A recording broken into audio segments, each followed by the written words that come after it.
আপনার ছেলেকে আপনি বিয়ে না দেওয়ার জন্য যদি আপনার ছেলে রাজশাহী গিয়ে পার্কে প্রেম করে বেড়ায়, প্রত্যেকটা দায়ভার কিয়ামতে আপনাকে বহন করতে হবে। আব্বা চান আপনি বিয়ে দিয়ে দেন, বাপ তোর কি লাগবে, 1 বছর আমি তোকে দিব, যা 1.5 বছর আমি তোকে দিব, যা তোর যা লাগে আমি দেওয়ার ট্রাই করবো, তুই নিজের পায়ে দাঁড়া, ট্রাই কর, ইনকাম কর, ব্যবসা কর, জব কর, বাট বাপ তুই হারামে যাস না, হারালে থাক জীবনটা ভরে।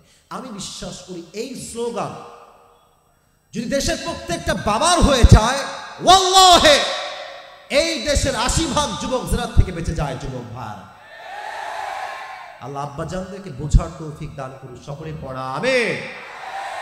আর যারা মেয়ের বাবা আছেন আপনারাও ভালো হয়ে যান, আপনারা ভালো হলে যুবকরাও ভালো হয়ে যাবে। যুবক ভাইরা, মেয়ের বাবা তো না পারে একটা চার্ট দেয় যে আমার মেয়ের ছেলে মানে জামাই যে হবে সরকারি চাকরিজীবী হতে হবে, অনেক বড় একটা বাড়ি থাকতেই হবে, আর দেনমোহর বেশি না 30 লাখ দিলেই হবে। Very normal. ওরে বাপরে 30 লাখ তোর বাপ কোন দেখছে রে? আমার ইনকাম মাসে মাত্র 10,000, আমি 30 লাখ দিব কই থেকে? এই সমস্ত মেয়ের বাপরা এরকম ছেলে খোঁজে, দিন শেষে কপালে টাকলা জোটে, ভালো কোনো যুবক জোড়ে তার মেয়ের জন্য। আল্লাহ এই সমস্ত বাবাদেরকে হেদায়াত দান করুন, সকলেই মন খুলে পড়া আমিন। আর মেয়েদের কথা বললে মেয়েরা আমার উপর রাগ করে, তাও আমি একটা কথা না বলে পারছি না।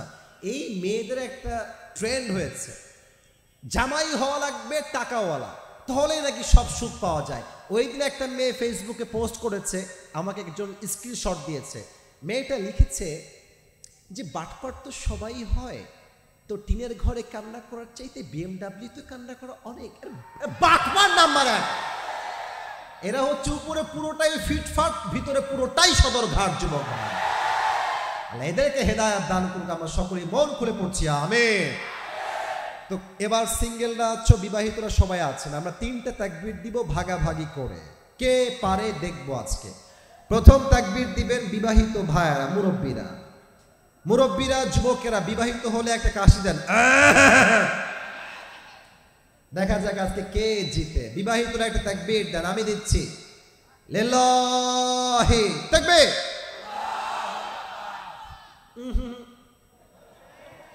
চলে না গো, জীবনে শক্তি নাই গো, অবস্থা খুবই খারাপ। সিঙ্গেল তোমরা কি হেরে যাবা? তোমরা কি পরাজিত হয়ে যাবা? তোমরা কি ফেইল মারবা? সিঙ্গেল একটা কাশি দাও, দেখা যাক কে পারে। লিল্লাহি তাকবীর। বিবাহিতরা ফেইল, একদমই fail, I am so sorry. এবার সবাই মিলে তাকবীর দিবেন। স্যার যারা আছেন আমার আশেপাশে, আমি সহ সবাই মিলে বসো। তুমি নতুন নাকি গো? বসো বসো বসো, নতুন নতুন বসো, বসে পড়ো, বসে পড়ো। এমন একটা তাকবীর দিবেন সবাই মিলে, আমি সহ স্টেজ ভেঙে সবাই নিচে পড়ে যাব। দেখা যাক কত জোরে আপনারা পারেন। লিল্লাহি তাকবীর। আল কোরআনের আলো, আল্লাহ হাদিসের আলো।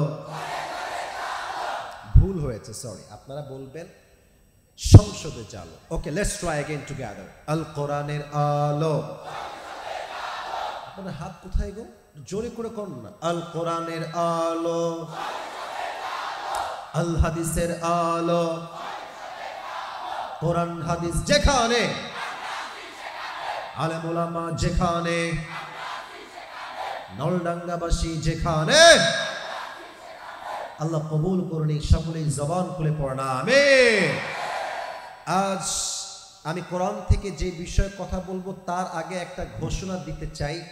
আমি আজ আপনাদের জন্য মদিনা থেকে নিয়ে আসা একটা গিফট নিয়ে আসছি। নিবেন তো সবাই ইনশাআল্লাহ? সবাই না, যে কোনো একজন পাবেন। এই টুপিটা আমি মদিনার থেকে ক্রয় করেছি নিজের জন্য, এবং আজ আমার এই টুপিটা আমি যে কোনো একজন যুবককে পুরস্কার দিব অথবা মুরব্বীকে দিব। এটা মদিনার থেকে নিয়ে আসছি। তো যেই যুবক পেতে চান বা মুরব্বী আব্বাজান যদি পেতে চান, এখন থেকে ওয়াজের মনোযোগটা পরিপূর্ণ বাড়ায় দেন। আমি যে বিষয়ে কথা বলবো রেফারেন্স ভিত্তিক, হাদিস ভিত্তিক কথা বলবো। আমার কোনো কথার মাঝে কেউ যদি এখান থেকে উঠে যায়, ও লুঙ্গি টাইনা ধরে বসায় দেওয়া লাগবে আজকে। পুরো বছরে একটা দিন মাহফিল যদি 1 ঘন্টা ওয়াজ নাই শুনতে পারেন, এই মাহফিল সার্থক হবে না যুবক ভাই, আছে কিনা বলো? যারা দাঁড়িয়ে আছেন চুপচাপ দাঁড়িয়ে থাকবেন, আর যারা ক্যামেরা নিয়ে বাড়াবাড়ি করছো, খালি সেলফি, ক্যামেরা থামেন থামেন, তোমরা সাইডে যাও, হালকা সাইডে যাও। যারা দাঁড়িয়ে আছো তোমার জন্য দেখতে পাচ্ছি না আমাকে, সাইডে যাও, সাইডে যাও হালকা। ক্যামেরাম্যান ছাড়া বসে, ক্যামেরাম্যানরা ভাই বসে পড়েন, ক্যামেরাম্যান বসে পড়েন, বসেন। প্রবলেম হলে ঠিক করবেন। সবাই একটা তাকবীর দেন সবাই মিলে। শব্দটা বাড়ি খাচ্ছে। সাইড হয়ে যাও, বক্স সাইড দাও না, এভাবে ওয়াজ করা যায় না। আমি অসুস্থ মানুষ, খুবই অসুস্থ ভাই, বক্সটা সাইড দাও। মাইকম্যান তুমি গিয়ে ঠিক করে দাও, যদি কোনো বক্সের কেউ থাকে হটায় দাও, না হটলে আমাকে বলো। সাইড হও। আবার হটে না কেন রে? সাইড হও। কোনো কমিটির লোক কোথায়? আশ্চর্য কথা। হ্যাঁ এই তো এবার বসবে, বসো বসো, বসেন বসেন, বৈশা যান, বসো। হ্যাঁ মাশাআল্লাহ। এবার তাকবীর দিয়ে শুরু করি, লিল্লাহি তাকবীর। নাটোরের নলডাঙ্গার ভাইরা, আমরা কি সবাই আল্লাহর কাছে প্রিয় হতে চাই? ছি ছি, এত আসতে বললেন, চাই। আল্লাহর কাছে সবচেয়ে কাছের বান্দা আমরা সবাই হতে চাই। আজ আমরা পুরো ওয়াজটাই শুনবো এই বিষয়ে। এই তো সুন্দর সাউন্ড আসছে এখন। আজকে আমরা ওয়াজটা শুনবোই এই বিষয়ে যে আমি রবের কাছে সবচেয়ে প্রিয় বান্দা, কাছের বান্দা, রবের কাছে কেমনে হইতে পারি। পড়েন সবাই ইনশাআল্লাহ। প্রথমে একটা উর্দু বাক্য কোট করতে চাই, মাওলানা তারিক জামিলের থেকে এই বাক্যটা নেওয়া। উনি হচ্ছেন পাকিস্তানের একজন টপ ফেমাস স্কলার। অলওয়েজ দেখবেন সাদা পাঞ্জাবি, সাদা পাগড়ি, সাদা পায়জামা তিনি পরেন। অনেক ভালো একজন আলেম। উনি প্রায় একটা কথা উর্দুতে বলেন, আমি উর্দুতে কোট করছি, then I will translate in Bangla, তারপর আমি বাংলায় বলবো। উনি বলেন কি, মনোযোগ বাড়ান, দিল দিয়ে, কান দিয়ে নয়, দিল দিয়ে বোঝেন। উনি বলেন, जिसे अल्लाह मिला और उसे कुछ भी ना मिला, फिर भी उसे सब कुछ मिला, और जिसे अल्लाह ना मिला और दुनिया में उसे सब कुछ मिला, फिर भी उसे कुछ भी ना मिला। এর অর্থ কি, যেই বান্দা আল্লাহকে পেয়েছে আর দুনিয়ার সে কিছুই পায় নাই, তবুও সে দুনিয়াতে সব কিছুই পেয়েছে। আরেকজন বান্দা আল্লাহকে পায় নাই, টাকা পেয়েছে, বাড়ি পেয়েছে, সম্পত্তি পেয়েছে, ফ্ল্যাট পেয়েছে, সুন্দরী বউ পেয়েছে, ফ্যান ফলোয়ার্স পেয়েছে, R15 পেয়েছে, গুলশানে ফ্ল্যাট পেয়েছে, BMW পেয়েছে, সব পেয়েছে। আল্লাহ না মিলা তো কুছ ভি না মিলা। যে আল্লাহকে পায় নাই সে আসলে কিছুই অর্জন করতে পারে নাই। ঠিক আছে কিনা বলে? So the main purpose is Allah subhanahu wa ta'ala. The main destination is Allah. এসেছি আল্লাহর কাছে, ফিরেও যাব সেই রবের কাছে। সেই রব কে? আল্লাহ আমার রব, এই রবই আমার সব, দমে দমে তনু মনে তারি অনুভব। তোমার দুনিয়াতে আমি যেদিকে তাকাই, অথই নিয়ামতে ডুবে আছি সবাই। পাখ পাখালির কণ্ঠে শুনি তাসবিহ কল রব, তাসবিহ কল রব। আল্লাহ আমার রব, বলেন না, আল্লাহ আমার রব, দমে দমে তনু মনে তারি অনুভব। রবকে যদি আপনি আল্লাহর প্রিয় বান্দা হতে চান, আপনাকে আমি আজকে 7টা আমল শিখাই দিচ্ছি। Try your best, do it in your life, apply it in your life. You will be the most closest person to your lord. যেই বান্দা এই 7টা আমল করে, আল্লাহ বলে আমি আল্লাহ তার সবচেয়ে কাছের বন্ধু হয়ে যাই। একটু নলডাঙ্গার ভাইয়ের একটা কথা জিজ্ঞেস করি ওয়াজের মাঝে, মাফ চাচ্ছি আবার বলতে। এই যে এতগুলো ক্যামেরা, এখানে কমপক্ষে 40 থেকে 50টা ক্যামেরা আছে। আমি আমি কাউকে ডাকি না, 2 জনকে আমি এখানে চিনি, বাদ বাকি আমি কাউকে হাবুড়ে চিনি না। সবাই নিজের টাকায় নিজের পকেট দিয়ে এখানে আসছে, কাউকে ডাকা হয়নি। তারা এখানে পরিমনির ভিডিও নয়, তাফসীর প্রোগ্রাম করতে যুবক ভাইয়েরা আসছে। এরা কালকে গিয়ে ইউটিউবে আপলোড দিবে নাটোরের নলডাঙ্গায় আসিফ হুজুরের মাহফিল, লক্ষ মানুষ মুহূর্তেই দেখে ফেলবে। তো আমি চাই আপনাদের সাউন্ড, আপনাদের ক্রেজ, আপনাদের কথা এতটা জোরে হবে যেন দেশের প্রত্যেকটা জেলার মানুষ বুঝতে পারে নলডাঙ্গার মানুষগুলো কোনো কাপুরুষের সন্তান নয়, সব বীর পুরুষের সন্তানগুলো আমার সামনে বসে আছে। তাকবীর দেন সবাই মিলে, লিল্লাহি তাকবীর। এবার বলেন আল্লাহকে পাওয়ার মোট কয়টা আমল বলতে চাই? শুনি নাই, বলেন সবাই 7টা। এক, if you want to be the most closest person to your Lord, the first condition is you have to clean your heart. আত্মা যার ঠিক নাই তার পুরো দেহটাই নষ্ট হয়ে যায় যুবক ভাইরা। এই আত্মায় লাগবে ক্লিনলেস। যদি ক্লিন না থাকে আত্মা, আপনার আল্লাহর কাছে যাওয়া হবে না। আচ্ছা, আপনাদের এলাকায় চায়ের দোকান আছে না কিছু? কথা না বললে মজা হবে না। চায়ের দোকান আছে না কিছু? আমি নিজে দেখেছি চায়ের দোকানে বসে মুরব্বী আব্বাজান, আমার কলিজার টুকরা আব্বাজান, এক পা অলরেডি কবরে ঢুকেই গেছে, দাড়ি সব সাদা হয়ে গেছে। মানে কেমনে পারে, আমি এটা আমার এখনো বুঝে আসে না। এক পা আর এক পায়ে তুলে দিয়ে আছে আছে আছে আছে আছে আছে শুধু বিড়ি টানে না, এক পা আর এক পায়ে তুলা, এক হাতে চা আর এক হাতে বিড়ি। বলছে দেশের মানুষ ভালো হলো না গো, সে টানতেছে বিড়ি আর বলছে আপনি তো কনফার্ম জান্নাত থেকে পালায় আসছেন তাই না গো। এরকম বিড়িখোর যদি চায়ের দোকানে বসে হুজুরের বদনাম করে তাহলে বুঝে ফেলবেন কিয়ামত কিন্তু বেশি দূরে আর নাই যুবক ভাড়া, ঠিক কিনা বলে? সারা দিন চায়ের দোকানে বসে অমকের ছেলের বিয়ে হয় না কেন, অমকের মেয়ে এত ফর্সা কেন, অমকের মেয়ে ওখানে গেল কেন, এই বেটা অমকের ছেলে ভালো খারাপ তুই আগে নিজের বেড়া দেখে দিস না কেন রে বাবা, তোর বেড়া তো খারাপ সবচেয়ে বেশি, ঠিক আছে কিনা বলে? আত্মা পরিশুদ্ধ করতে হবে। আচ্ছা, একটা প্রশ্ন করছি, উত্তর দেন ললডাঙ্গার ভাই। একজন মানুষ যিনি কোনো নবী নন, আমি আবারও বলছি, যিনি কোনো নবী নন, বাট তার আদেশ, তার কথা আল্লাহর কাছে এতটা পছন্দ হয়েছে যে ঠিক হয়ে যাবে, ঠিক হয়ে যাবে, যে আল্লাহ তার নামে একটা সূরা কোরআনে নাজিল করে দিয়েছে। এই ব্যক্তির নাম কি, কে বলতে পারেন? লোকমান। মাশাআল্লাহ, মুরব্বিও ধরে ফেলেছেন, লোকমানে হাকিম। একটা ঘটনা বলছি মজার, শোনেন এদিকে তাকায়। আমি আগে রেফারেন্স দিয়ে দিচ্ছি, ইবনু জারীর আত-তাবারী কিতাবের নাম, ইতিহাস গ্রন্থ। ওখানে আসছে লোকমানে হাকিমের মালিকের কাছে একজন যুবক এসে বলল, হে মালিক, আপনার যেই দাস আছে লোকমান, এটা কোনো সাধারণ মানুষ নয়, তার জ্ঞান, তার প্রজ্ঞা এত বেশি, সে যখন কোথায় ছাগল চড়াতে যায়, তার জ্ঞান প্রজ্ঞাপূর্ণ কথা শোনার জন্য চতুর্পাশের সব মানুষগুলো এক জায়গায় ভিড় করে ফেলে। সুবহানাল্লাহ পড়েন সবাই। এবার লোকমানের মালিক বলছে, কেমন করে সম্ভব? আমার গোলাম এত বুদ্ধিমান কেমন করে? এই দুজন বসো, ধরেন ধরেন ধরেন ধরেন ধরেন, বেটা এই মাহফিলে আউন যাইতো, বন যাইতো, হুতন যাইতো, এখান থেকে উঠোন যাইতো না যুবক ভাড়া, ঠিক কিনা বলে? ঠ্যাং ভেঙে দিব রে। নলডাঙ্গার মাটি এটা উল্টা পাল্টা করলে ঠ্যাঙের একটাও হাড্ডি থাকবে না যুবক ভাইরা, ঠিক কিনা বলে? খবরদার কেউ উঠো না, আমি কিন্তু খেতে গেলে মেজাজ গরম হয়ে যায় ভাই।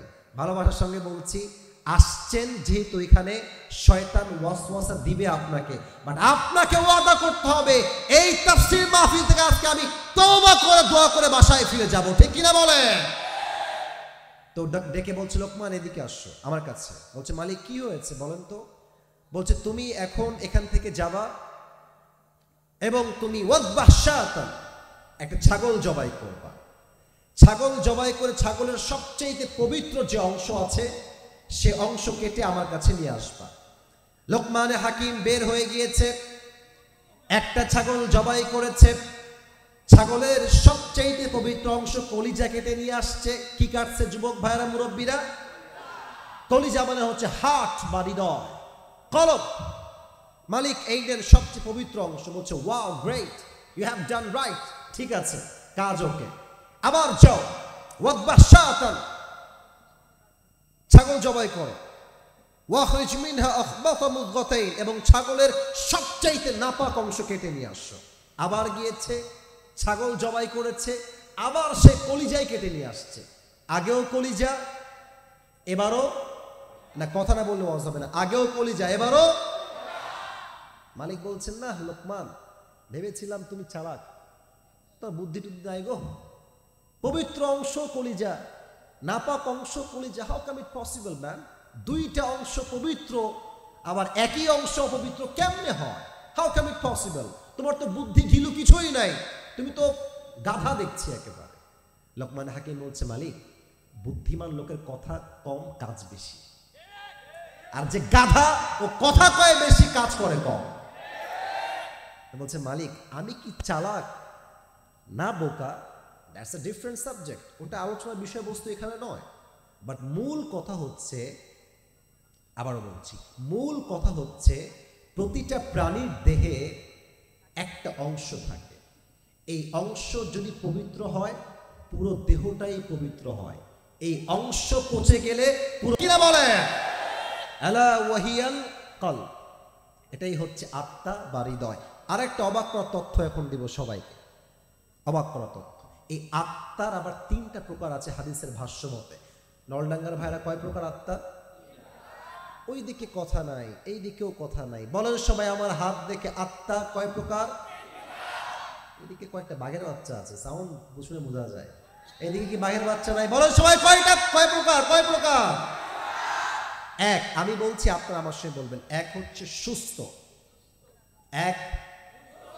দুই হচ্ছে অসুস্থ, দুই। তিন হচ্ছে মৃত, তিন হচ্ছে সুস্থ। দিল কি? আল্লাহ তাআলা বলছেন ফালিয়াউমা লা ইয়ানফাউ মালুন ওয়ালা বানুন ইল্লা মান আতাল্লাহা বিকলবিন সালিম। কিয়ামতের কঠিন দিনে ধন সম্পত্তি, টাকা পয়সা, বাড়ি গাড়ি, বউ সন্তান কোনো কিছুই কাজে আসবে না। ওই দিন যার আত্মা পবিত্র হবে তাকে জান্নাতে প্রবেশ করাবে। সত্য আওয়াজ দিয়ে বলেন তিনি কে? দুই হচ্ছে অসুস্থ হৃদয়। এটা বোঝার জন্য একটা ব্যাখ্যা দিচ্ছি। আচ্ছা, এখন কয় সাল, কত সাল? এই বছরটা 2000, এই তো সাউন্ড পাচ্ছি, এবার ওয়াজ করে মজা পাওয়া যাবে। এটা কত সাল? 24 সাল, 2024। আচ্ছা মুরব্বীরা আমার দিকে তাকান, মুরব্বীরা, যুবকরা বুঝবে, মুরব্বীরা তাকান। আরো এক বছর আগে 1923 বা 24 সাল, আরো 100 বছর আগে যদি হিসাব করেন কত হবে? 1923 সাল, 100 বছর আগে। এখন তো আমাদের নাটোরে একটা মেডিকেল আছে না, হসপিটাল আছে না, ক্লিনিক আছে না, মোড়ে মোড়ে ডাক্তার আছে না, আছে না, আছে না? 100 বছর আগে কিন্তু ক্লিনিক ছিল না, এই হসপিটাল ছিল না, রাজশাহী মেডিকেল কলেজ তখন ছিল না। 100 বছর আগে মুরব্বী বা যুবকদের কষ্ট হলে, সাপে কাটলে তারা যেত ওঝার কাছে বা কবিরাজ, ওঝা বা কবিরাজ। আচ্ছা দেখেন, আমি আসিফের জন্ম হচ্ছে মনে করেন 1900 সালে, তো 1924 সালে এসে আমাকে একটা সাপে দংশন করেছে, হাত কেটে গেছে, রক্ত বের হচ্ছে। আমি দৌড়ে গেলাম নলডাঙ্গার মোড়ে কবিরাজের কাছে, ওঝার কাছে। তো তখন তো কোনো ল্যাব ছিল না যে টেস্ট করবে যে কিসে কেটেছে। তো ওঝা কি করতেন? আচ্ছা বুঝাইতে হলে একটা টিস্যু লাগবে। এটা হচ্ছে একটা বাটি। এখানে কে হাসে রে? ছেলে পেলে আবার হাসে, এখানে লজ্জা নাই একদম দেখছি। কমিটি লোক আপনারা কি করেন দেখেন না, কি হাসতেছে এখানে? মাছে বাজার মনে হয়, এখানে হাজার মানুষ বসে যাচ্ছে শোনার জন্য, আমরা হাসছো এখানে? আশ্চর্য কথা। এদিকে তাকান, এটা হচ্ছে একটা বাটি, নলডাঙ্গা বাটির নাম কি? এই বাটিতে আমি এক পাশে রাখলাম মরিচ, আর এক পাশে রাখলাম লবণ। কবিরাজ সাহেব রেখেছে। এখন আমি গেলাম, আমাকে সাপে কেটেছে কবিরাজ সাহেব। তো উনি কি করতেন? উনি বলতেন রোগীকে, এই তোমার জিহ্বাটা বের করো। এই দেখেন, জিহ্বা বের করা হতো। তো এখান থেকে লবণ এবং মরিচ নিয়ে জিহ্বায় দেওয়া হতো। এবার কবিরাজ সাহেব বলতেন যে তোমার লবণের স্বাদ কেমন লাগে, মরিচ কেমন লাগে? তো রোগী যদি বলে স্যার স্বাদ তো পাইনসা লাগে, পাইনসা পাইনসা, লবণও না আবার ঝালও বোঝা যায়, বুঝে ফেলতেন যে এটা কোনো সাধারণ সাপ নয়, বিষাক্ত সাপে দংশন করেছে। ঠিক আছে, কারণ সাপে কামড় দিলে প্রথম ক্ষতি কি হয়? জিহ্বার স্বাদ মরে যায়। মূল কথায় আসেন, মানুষের জীবনের সবচাইতে বড় বিষাক্ত সাপের নাম হচ্ছে শয়তান। শয়তান যখন মানুষকে ওয়াসওয়াসায় ফেলে, আর যখন মানুষ ওয়াসওয়াসায় পড়ে যায়, তার ঈমানের স্বাদ নষ্ট হয়ে যায়। তখন বোরকা পরতেও ভাল লাগে, পার্কে গিয়ে প্রেম করতেও ভাল লাগে, তখন দাড়ি রাখতেও ভাল লাগে, সুদ খাইতেও ভাল লাগে, তখন মসজিদের সভাপতি হইতেও ভাল লাগে, ঘুষের সঙ্গে জড়িত হইতেও ভাল লাগে, ঠিক কিনা বলে? তখন ভালো কাজ কোনটা, খারাপ কাজ কোনটা, তখন আর বুঝে আসে না, অন্তরটা অসুস্থ হয়ে যায় যুবক ভাইরা, ঠিক কিনা বলো? আচ্ছা, আমাদের তো মা আছে, ভাবি আছে, মামি আছে, নানি আছে, আছে না? আপনি জিনিস খেয়াল করবেন, আমি নিজে দেখেছি, আমার পার্সোনাল লাইফে আমি নিজে দেখেছি, এটা নিজে দেখে ওয়াজ করছি। আমি দেখেছি যে এলাকার মায়েরা সত্যি অনেক ভালো, ওয়াজ মাহফিলে আসে, আবার দেখবেন রান্নাঘরে বসে বসে ওয়াজও শোনে। এরকম আপনাদের মারা শোনে না মাঝে মাঝে? আরে ভাই, আমার সাথে কথা শোনে না মাঝে মাঝে? শোনে, কিন্তু ওয়াজও শোনে, নামাজও পড়ে, আবার তসবিহ নিয়ে জিকিরও করে। আমি দেখেছি এইরকম মহিলা যে ৫ ওয়াক্ত নামাজও পড়ে, সাইদি সাহেবের ওয়াজ শোনে, আজহারির ওয়াজ শোনে, শেখ আহমদুল্লাহর ওয়াজ শোনে। মহিলাটা ভালো, খারাপ না, ৫ ওয়াক্ত নামাজও পড়ে। আবার এই মহিলাটাই সন্ধ্যার পরে বসে হিন্দি সিরিয়াল দেখে। মাফ চাচ্ছি, আমার কথা রাগ করবেন না। তো সমস্যা কোথায়? মেয়ে তো নামাজি মেয়ে, মা তো নামাজি মা, ভাবি তো নামাজি ভাবি, দেখে কেন সিরিয়াল?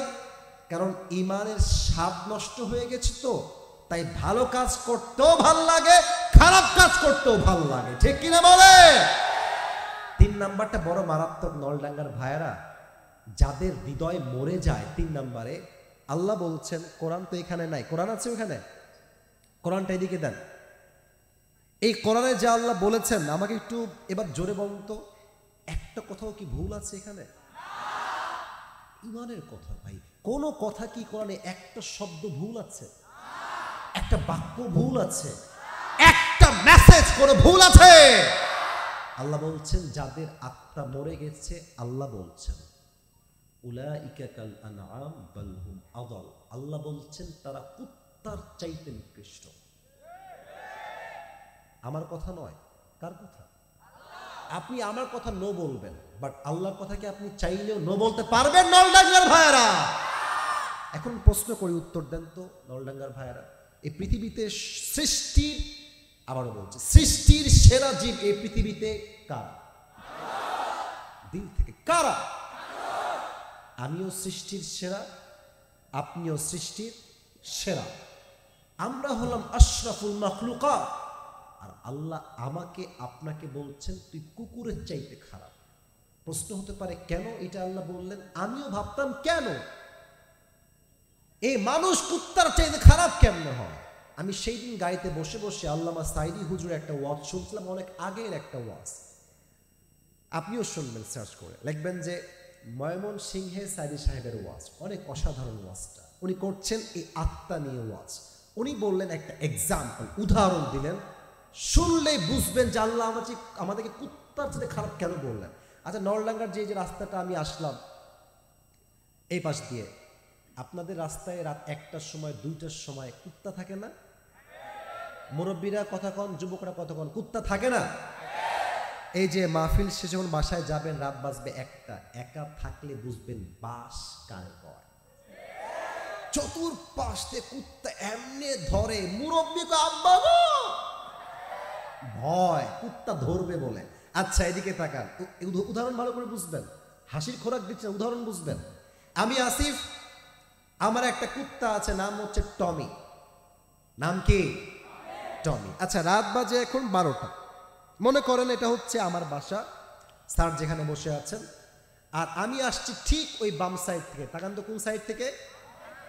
আমি দেখেন ওই যে হলুদ দেখা যায় না, হলুদ হলুদ আর নীল, ওখান থেকে আসছি। তো আমার কুত্তা আছে এই স্যারের যে, এই যে আমার বাসার সামনে। তো কুত্তা ভাবতেছে someone is coming from outside, কে যেন দূর থেকে আসে, অন্ধকার চেহারা দেখা যায় না। দেখবেন কুত্তা দূর থেকে ঘেউ ঘেউ ঘেউ ঘেউ ঘেউ করে। মালিকের চেহারা দেখে নাই, মালিক যে আসছে চেহারা দেখে নাই।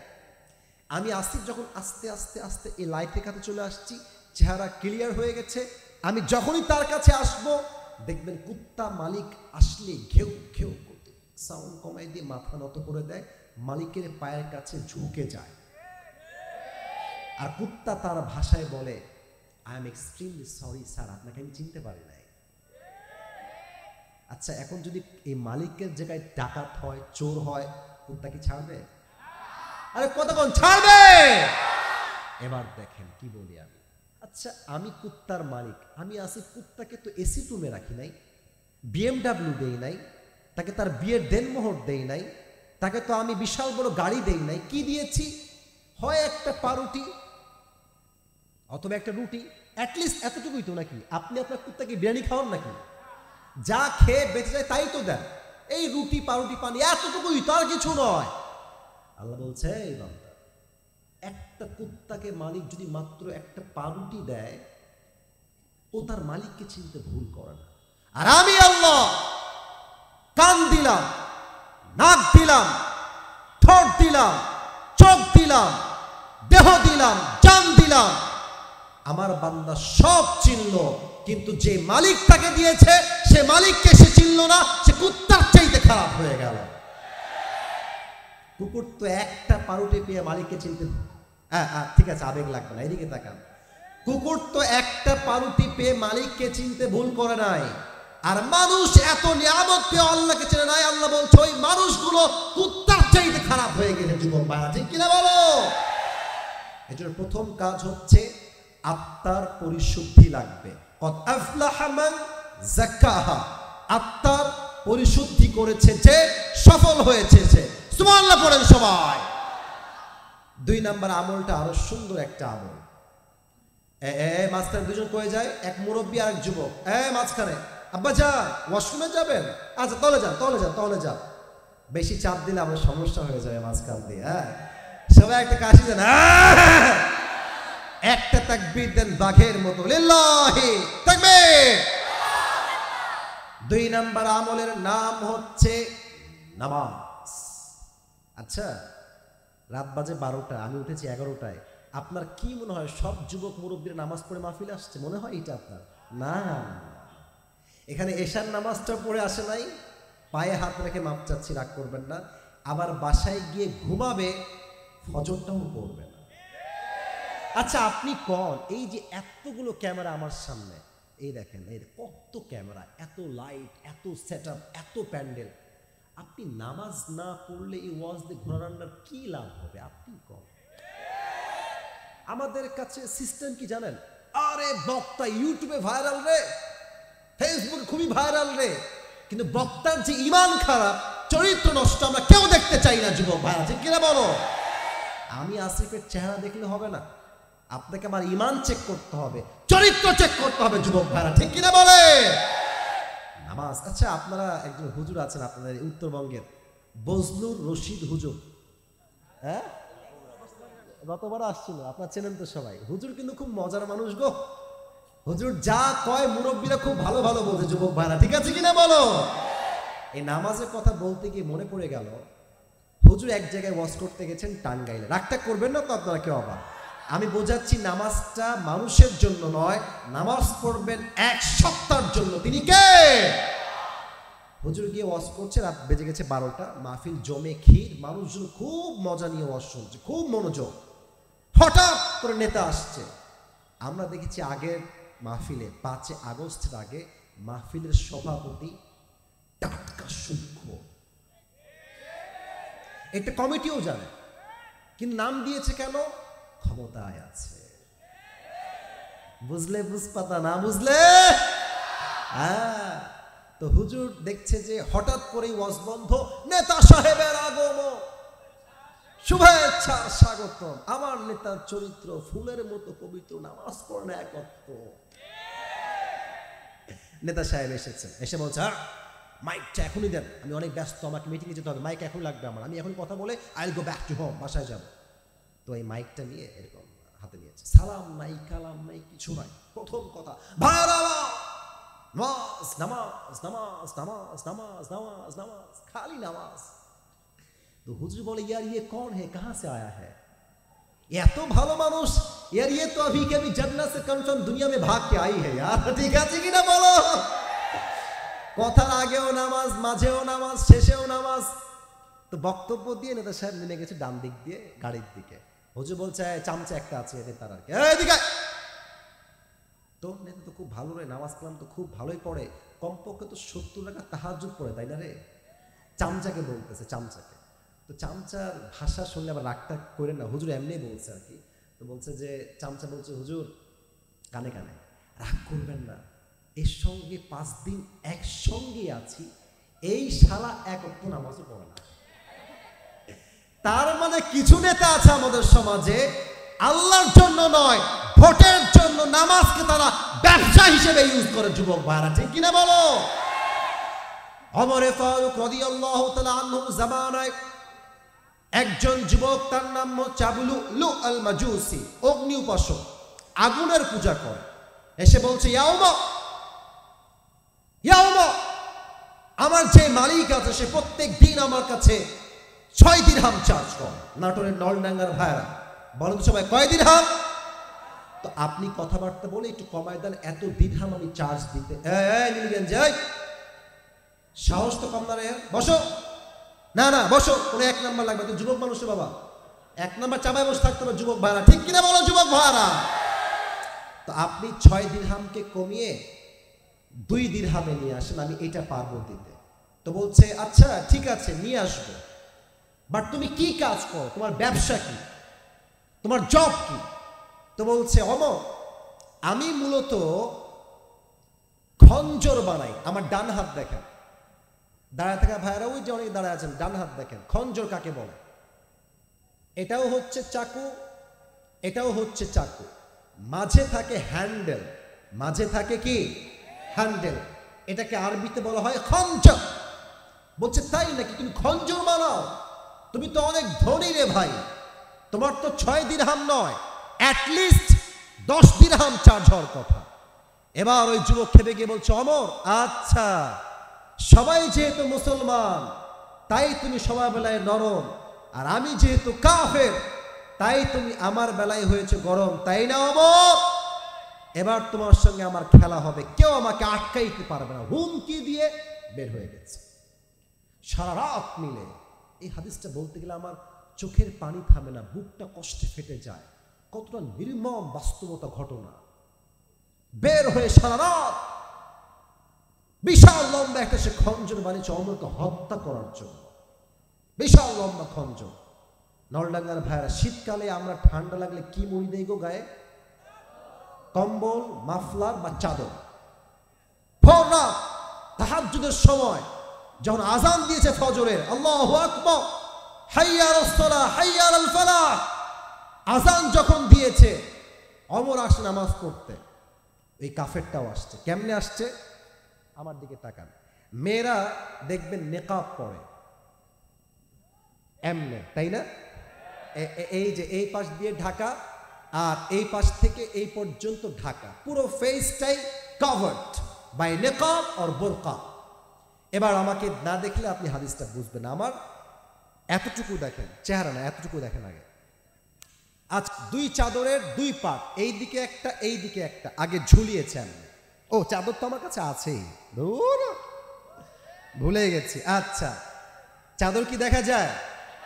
আচ্ছা এই হচ্ছে চাদরের এক পাট, এই হচ্ছে আর এক পাট। আমি হাদিস থেকে বলছি, উপরের পাটটা দিয়েছে এমনে, ওই যে নতুন বউ ঘোমটা দেয় না, এই পর্যন্ত নামাইছে। আচ্ছা দেওয়ার পরে ঢাকা, আর এখান থেকে নিয়ে ডান পাশটা দিয়েছে এমনে, এখানেও ঢাকা এখানেও ঢাকা। এখন কি চেনা যায় এটা কোন মানুষ? বোঝে না, এটা চেনা যায়? যায় না। আসছে নামাজ পড়তে মুনাফিকের রূপে। ওমর ফারুক আসছে, সফু সুফু ফাকু, কাতা সোজা করো, কাঁধে কাঁধ মিলিয়ে দাঁড়াও, আল্লাহু আকবার। এবার আমার 2 হাত দেখেন। ওমর ফারুক সানা পড়েছেন, সূরা ফাতিহা পড়েছেন, কিরাত পড়েছেন, আল্লাহু আকবার, রুকুতে গেছেন। যখন সে রুকুতে গেছে, পেছন থেকে আবু লুলু আল মাজুসি, তার খঞ্জর ছিল ঠিক ডানের পেটের এই সাইডে, এমনে এটা উঠিয়ে চাদরটা উড়াই দিয়েছে এমনে। আর এখান থেকে খঞ্জরটা বের করে ডানেও চাকু বামেও চাকু শক্ত করে ধরে ওমরের ঠিক পেটের সামনে এমনে একটা পোঁচ দিয়েছে, আবার একটা, তিনটা পোঁচ এমন জোরে দিয়েছে যুবক ভাইয়েরা, মুরব্বীরা। পোঁচের আঘাতে ওমরের পেটের নাড়ি ভুঁড়ি সব বাহিরে গলগল করে বের হয়ে গেছে। এই দৃশ্য দেখে ওমরে ফারুক চিৎকার দিয়ে উঠে বলছে, কতালানি আল কালব, আমাকে একটা কুকুর হত্যা করেছে, আমাকে বাঁচাও। এই কথা বলেই তিনি নামাজের মাঝে অজ্ঞান হয়ে পড়ে গেছে। নামাজের মাঝে এক সাহাবী দৌড় দিয়ে আসে তোলার জন্য, ডান দিকে নিয়ে গেছে। আর ওই কাফের যখন বের হচ্ছে মজলিস থেকে, নামাজ থেকে, যতগুলো সাহাবীকে সামনে পেয়েছে এমনে এমনে এমনে এমনে যাকে পায় তাকেই কোপ দেয়। 7 জন সাহাবী কোপ খেয়ে নামাজের মাঝে জায়গাতে স্পট, জায়গাতে শেষ, ওখানেই মারা গেছে। ওমরে ফারুক অজ্ঞান হয়ে গেছে। সাহাবা একরাম সব দৌড় দিয়ে আসে, ইয়া উমর মালাকা ইয়া উমর, কি হয়েছে আপনার? তার কোনো সেন্স নাই, পরিপূর্ণ ওমরে ফারুক অজ্ঞান হয়ে গিয়েছে। সাহাবা একরাম ডাক দিয়ে বলছে, আইনা তবিব, ডাক্তাররা কোথায়? জলদি আসো, জলদি আসো, জলদি আসো, ওমরকে বাঁচাও। ডাক্তাররা আসছে, দেখছে পুরো পেট কেটে গেছে। এটা কিসের বোতল? না বুঝি নাই, কিসের বোতল? এদিকে দেখেন, ডাক্তাররা এসে তার 2 পিঠ ধরে এমনি হালকা করে উঠিয়েছে, আর তার 2 ঠোঁটটা এমনি হা করে পানির বোতলটা খুলে পানি দিয়েছে। পানি যখন তার ভেতরে গেছে, এই দেখেন, গলা দিয়ে নেমে, বুক দিয়ে নেমে, পুরো পেট যেহেতু কেটে গেছে, সবগুলো পানি পেট দিয়ে গলগল গলগল করে বাহিরে বের হয়ে গেছে। আয় হায় হায়। বলছে দুধ নিয়ে আসো, দুধ খাবে, দুধ বের হবে না। দুধ নিয়ে আসছে, সাহাবা একরাম দুধ দিয়েছে, গলা দিয়ে নেমে, বুক দিয়ে নেমে, 2 পেট কেটে সব দুধগুলো বাহিরে বের হয়ে গেছে। এই দৃশ্য দেখে সাহাবা একরাম বুঝে গিয়েছে ওমরে ফারুক হয়তো বা আর বাঁচবে না। হঠাৎ করে দেখছে তার চোখ বন্ধ ছিল, হালকা খুলেছে। এক সাহাবী দূর থেকে দৌড় দিয়ে আসছে, ওমর আপনি কি ঠিক আছেন? আপনার কি হয়েছে? বলছে, এই তোমার কানটা আমার ঠোঁটের কাছে নিয়ে আসছো, তোমার কান ঠোঁটের কাছে নিয়ে আসো আমার। যখন নিয়ে আসছে, ওমরে ফারুক জীবনের শেষ মুহূর্তে বলছে, এই সাহাবী, আসাল্লান নাস, এই নীলগেঞ্জি ভাই বসেন, বসেন ভাই। না, আপনারা যদি 12টার পরে ওয়াজ না হয় বলেন, তাহলে আমি ওয়াজ শেষ করে দিই। শোনেন, আমার নিয়ম হচ্ছে 1 ঘন্টা আমি ওয়াজ করবো। আমি 11টার সময় উঠেছি, কিন্তু ভাই সব জায়গায় তো নিয়ম দিয়ে নয়, ভালোবাসা দিয়ে তো হিসাব করতে হয় যুবক ভাইরা, ঠিক আছে কিনা বলো? শুধু ভালোবাসার খাতিরে আমি আর কিছুক্ষণ ওয়াজ করতে চাই। আপনারা কি থাকবেন কি থাকবেন না? যারা 12টা 15 পর্যন্ত বসে আছেন স্টিল এখনো, তারা আমি আসিফের জন্য আসে নাই, একমাত্র তারা আল্লাহর জন্য আসছে, ঠিক কিনা বলেন যুবক ভাইরা? ওমরে ফারুক বলছে, এই সাহাবী আমাকে বলো, আসাল্লান নাস, আসাল্লান নাস, আমি ওমর যেই নামাজের ইমাম ছিলাম, আমার অজ্ঞান হওয়ার পরে সাহাবা একরামরা কি সেই নামাজটা জামাতে আদায় করেছে কিনা? সুবহানাল্লাহ পড়েন সময় আপনারা। এই পেট কেটে নাড়ি ভুঁড়ি বের হয়ে গেছে। এমন এক সাহাবী, তিনি যার জান্নাতের টিকিট দুনিয়াতেই কনফার্ম, তবুও তার জীবনের শেষ মুহূর্তে নামাজকে ভুলে নাই নলডাঙ্গার ভাইরা। আর আজ নলডাঙ্গার জামে মসজিদে আজান হয়, মুরব্বী যুবক রাস্তায় দাঁড়িয়ে দাঁড়িয়ে আজানের সময় ওপেনলি বিড়ি টানে যুবক ভাইরা, ঠিক কিনা বলো? আজান হচ্ছে মসজিদে, কিছু বেহায়া নির্লজ্জ মেয়ে আছে, আজানের সময় মাথায় কাপড় দেয় তো না, দেয় না, ইভেন এমন ভাবে ওড়না খুলে ছাদ দাঁড়ায় থাকে, রাস্তা দিয়ে হাঁটে। ওকে দেখলে যুবকের চরিত্র নয়, মুরব্বীর চরিত্র নষ্ট হয়ে যায় যুবক ভাইরা। এরা মুসলিম নামের কলঙ্ক। আর কিছু মেয়ে আছে দেখবেন বোরকা পরে এমন টাইট ফিটিং, দেহের প্রত্যেকটা অঙ্গ প্রত্যঙ্গের ভাঁজ বোঝা যায়। আমি আজকে স্পষ্ট ভাষায় বলছি, যেই বোরকা দিয়ে দেহের অঙ্গ প্রত্যঙ্গ বোঝা যায়, ওই বোরকার চাইতে আপনার উচিত হবে জিন্সের প্যান্ট আর টি শার্ট পরে ঘোরা যুবক ভাড়া। আল্লাহ এই মেয়েদেরকে হেদায়েত দান করুন, সকলেই মন খুলে পড়ছি আমিন।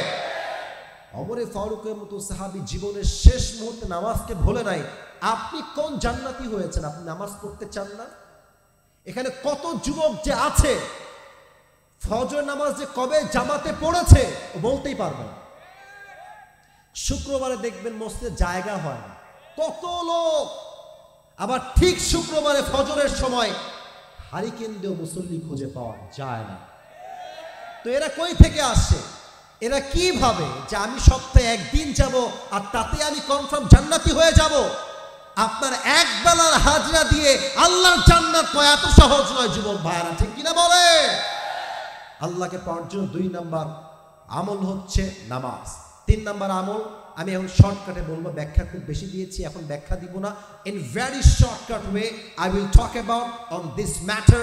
বলেন সবাই ইনশাআল্লাহ। 3, আল্লাহকে পেতে চাইলে আব্বা আম্মার দোয়া লাগবে।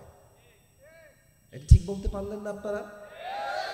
অনেক যুবক দেখবেন আজকাল পালিয়ে বিয়ে করে। মুরব্বীরা আমার কথা রাগ করবে না, আপনার ছেলেও পালিয়ে বিয়ে করতে পারে।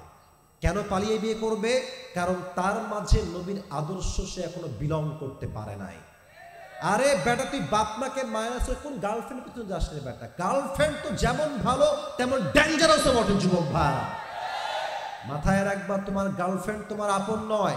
বিপদে পড়লে বাপ মা ছাড়া কাউকে হারিকেন দিয়ে খুঁজে পাওয়া যায় না নলডাঙ্গার ভাইরা। বাপ মার দোয়াটাই হচ্ছে আসল। আমি আসিফ একটা সময়ে মাত্র 3000 টাকার চাকরি করতাম, মাত্র 3000 টাকা। আমি আপনাদেরকে বলছি আমার কথা, আমার বাইক ছিল একটা ডায়াং 18 বাইক, ডায়াং, আমার বাপের বাইক, 10 বছর আগে আমি চালাইতাম। তো আমার এত অভাব ছিল, আমি যে বাইকে তেল ভরবো ওই টাকাও আমার কাছে ছিল না। ওয়াল্লাহি, আল্লাহ সাক্ষী। আমি নিয়ত করলাম, আব্বাকে বললাম, আব্বা বাইকে তেল ভরার টাকা নাই, বাইকটা সেল করে দাও, আমি হেঁটে হেঁটে ক্লাস করব বা সাইকেলে যাব। আমার আব্বা এত দোয়া করেছে আমার জন্য, মা এত দোয়া করেছে আমার জন্য, আল্লাহ আমাকে এত নিয়ামত দিয়েছে, এত বরকত দিয়েছে, মাঝে মাঝে আমি গুনেও শেষ করতে পারি না। সুবহানাল্লাহ পড়েন সবাই। আব্বা আম্মার দোয়া ছাড়া আল্লাহকে পাওয়া যায় না। 3 নাম্বার। 4, আচ্ছা আরেকটা প্রশ্ন করি তো, এই 3-এর মাঝে নবীজির মায়ের নাম কি ছিল? এই যে মুরব্বী আগে বলছে আপনার কন্যায় নাম কি ছিল? আমাদের তো মা বেঁচে আছে, আপনাদের মা বেঁচে আছে কারো কারো? কার কার মা বেঁচে আছে একটু হাত তুলেন তো আব্বাজান মুরব্বীরা। মাশাআল্লাহ, জান্নাত পাওয়া সহজ আপনাদের জন্য। সুবহানাল্লাহ পড়েন সবাই। কেউ, আমি হাদিস বলছি শোনেন, কেউ যদি এমন অবস্থায় মারা যায় যে তার মা তার উপরে সন্তুষ্ট ছিল, আল্লাহর জান্নাত তার জন্য ওয়াজিব হয়ে যাবে। আমার মা বেঁচে আছে, আমি খেদমত করি, বাবার খেদমত করি, যতটুকু পারি দেই। ও আব্বাজান, ও মুরব্বী, ও যুবক ভাই, বাপ মাকে মাইনাস করে বউকে ভালোবাসা হারাম। বাপ মাও ভালোবাসবা, বউকেও ভালোবাসবা। বাপ মার জন্য বউকে মাইনাস করা যাবে না, বউয়ের জন্য বাপ মাকে মাইনাস করা যাবে না, ঠিক কিনা বলে? অনেক যুবক বিয়ে করে বউ পেয়ে, সুন্দরী পেয়ে, আমি আর বাপ মাকে দেখি না, আমার আর বাপ মা ভাল লাগে না। বেটা, তোকে সবচাইতে বেশি ভালো তোর বাপ মা, ঠিক কিনা বলেন যুবক ভাইরা? নবীর মা মাত্র 6 বছর বয়সেই শেষ। 63 বছর আমার প্রিয় নবীজির মায়ের কবরে আসছে। এটা হচ্ছে মায়ের কবর। এই দিকে তাকান, আমার দেহ দেখেন, আমার হাত দেখেন। নবীজি এসে, এখন দেখানো যাবে, এখন টেবিল সামনে নাই। দেখবেন বাচ্চাকে ধমক দিলে বাচ্চা কেমনে কান্না করে জানেন? এই 2 হাঁটু তুলে দেয় একদম বুক পর্যন্ত, আমি দেখাতে পারছি না, 2 হাঁটু এই বুক পর্যন্ত দেয়।